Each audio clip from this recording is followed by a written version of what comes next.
දවසක් කියලා පිළිගන්නවා ප්‍රේක්ෂක හිතවතුනි. අද අපි කතා කරන්න ලෑස්ති වෙන්නේ ලංකාවේ විතරක් නෙවෙයි මුළු ලෝකයේම අවධානය දිනාගත්ත අවුරුදු දහස් ගණනක් තිස්සේ මහා සාගරයේ යට සැඟවිලා තියෙන අභිරහස් රාජධානියක් ගැන. ඔබ අහලා තියෙනවද ඇට්ලාන්ටිස් කියන ගිලුණු නගරය ගැන? හැබැයි ඒ වගේම සමහර විට ඊටත් වඩා පුදුමාකාර මහා තාක්ෂණයකින් දියුණු වුණු නගරයක් අපේ ශ්‍රී ලංකාව වටේ තියෙන මහා සාගර පතුලේ සැඟවිලා තියෙනවා කියලා ඔබ විශ්වාස කරනවද? ඔව්, ඒ තමයි හෙළේ මහා අධිරාජ්‍ය. ඒ කියන්නේ රාවණා රජතුමාගේ මහා රාවණා කොටුව, මහා රාවණා නගරය නැත්නම් ගිලී ගිය මාලිගාවන් සහ නගරයන් පිළිබඳ කතාවක්. මේක ඇත්තටම සිදු වුණු දෙයක්ද නැත්නම් හුදෙක් ජනප්‍රවාදයක් විතරක්ද? ඒ වගේම තමයි ත්‍රිකුණාමලයේ තියෙන ලෝක ප්‍රසිද්ධ කෝණේශ්වරම් කෝවිල.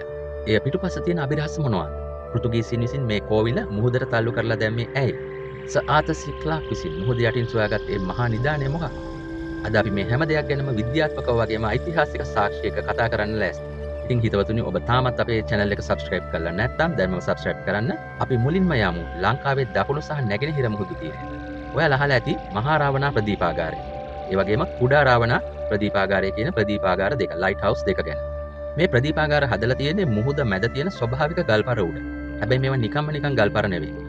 පැරණි ලංකාවේ පොත්පත් සහ ඉන්දියානු මූලාශ්‍රවලට අනුව අතීතයේ ලංකාව අද තියෙනවට වඩා ගොඩක් විශාල භූමියක්. රාවණා රජතුමාගේ පාලන සමයේදී මේ දකුණු සහ නැගෙනහිර මුහුද දක්වා විහිදුණු මහා නගර ලංකාවේ තිබිලා තියෙනවා.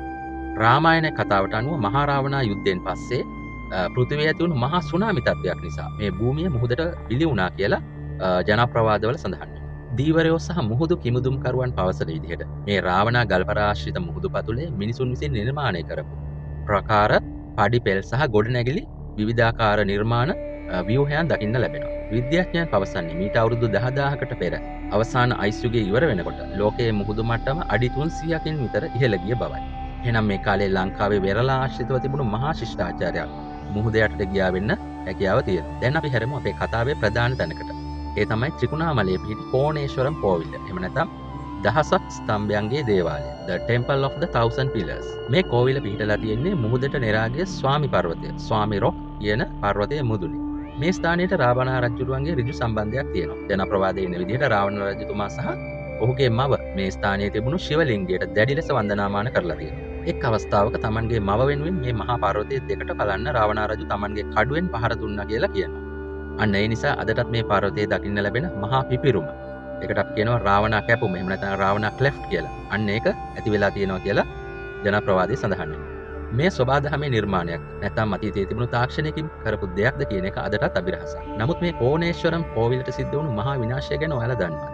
ක්‍රිස්තු වර්ෂ 1622 1624 කාලයේදී ලංකාව පාලනය කරපු පෘතුගීසි ජාතිකයන් විශේෂයෙන්ම කොන්ස්ටන්තිනු ද සා කියන ජෙනරාල්වරයාගේ ප්‍රධානත්වයෙන් නියෝග අනුව මේ මහා කෝවිල සම්පූර්ණයෙන්ම කඩා බිඳ දමනු ලැබුවා කියලා සඳහන් වෙනවා. ඒ වගේම ඔවුන් එහි තිබුණු රන් රිදී මුතුමැණික් කොල්ල කාලා ඉතුරු වුණු මහා කළුගල් ගොඩනැගිලි ඒ පිළිම වගේ දේවල් මුහුදට තල්ලු කරලා දාලා තියෙනවා. පෘතුගීසීන් විසින් මුහුදට දාපු ඒ නටබුන් අවුරුදු 300කට වඩා වැඩි කාලයක් මුහුදු පතුලේ සැඟවිලා තිබුණා. හැබැයි 1956 අවුරුද්දේදී මේ රහස් ලෝකයට හෙළි වුණා. ඒකට දායක වුණේ ලෝක පූජිත විද්‍යා ප්‍රබන්ධ ලේඛක සර් ආතර් සී ක්ලාක් මහතා සහ ඔහුගේ මිත්‍රයෙකු වුණු මයික් විල්සන් කියන කිමිදුම්කරුවා. ඔවුන් ස්වාමි පර්වතයේ ස්වාමි රොක් එක පාමුල මුහුදේ කිමිදෙත්. මුහුදු පතුලේ විසිරලා තිබුණු මහා කළුගල් කුළුණු කැටයම් කළ දොරටු සහ ගණදෙවි ප්‍රතිමා දැකලා පුදුමයටපත් වුණා. ඒවා ස්වභාව දහමේ ඉබේ පහළ වෙච්ච නෙවෙයි මිනිසා විසින් නිශ්චිත කාලයකදී නිර්මාණය කළපු ජ්‍යාමිතික හැඩතලවලට අනුව නිම වූ මහා මාලිගා සහ කෝවිල් බව ඔවුන් තහවුරු කරගත්තා.